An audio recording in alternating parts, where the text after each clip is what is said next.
ठरलं तर मग या मालिकेच्या पुढील भागात आपण इथे पाहत असतो की जी काही सायली असते, सायली ते खरं तर अर्जुनला म्हणत असते हे सगळे काही तिचे लफडे तर लग्न आधीचे आहेत, आपल्याला आत्ताच काहीतरी ठरवायला हवं. तेव्हा इथे अर्जुन देखील म्हणतो हो, आपण त्या गोष्टीवर खरं विचार केलाच पाहिजे.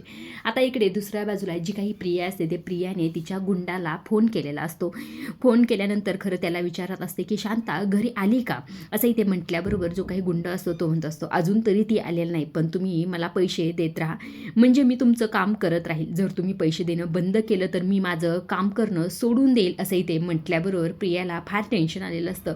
ती म्हणत असते की आता काहीतरी पैशाचा बंदोबस्त केलाच पाहिजे, काहीतरी मला हातपाय मारलेच पाहिजे, असंही ते स्वतःच्याच मनाशी म्हणत असते. आता इकडे दुसऱ्या बाजूला जे काही सायली आणि अर्जुन असतात ते प्रियाला कसं फसवायचं यावरच विचार करत असतात. तेव्हा इथे सायलीला एक आयडिया आठवलेली असते. ती इथे म्हणत असते की माझ्याकडे एक पर्याय आहे, म्हणजे सुभेदार आणि किल्लेदार यांच्यापेक्षा जास्त पैसे पुरवणारा मुलगा जर तिच्या समोर आला ना तर ती स्वतःच्या जाळ्यात त्याला नक्कीच अडकवेल.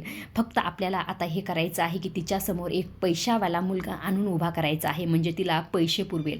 मग बघा प्रिया कशी आपल्या जाळ्यात अडकते, असंही ते खरं तर सायली अर्जुनला म्हणत असते. आता सायली आणि अर्जुनचा हा प्लॅन कशा प्रकारे काम करतो आणि ते कोणत्या मुलाला तिच्यासमोर आणून उभा करतात, खरं हे पाहायला फारच मजेशीर आहे. अशा डेली मालिकेच्या अपडेट जर तुम्हाला जाणून घ्यायला आवडत असतील तर आपल्या चॅनलला जरूर सबस्क्राईब करा आणि तोपर्यंत पाहत राहा ठरलं तर मग. धन्यवाद.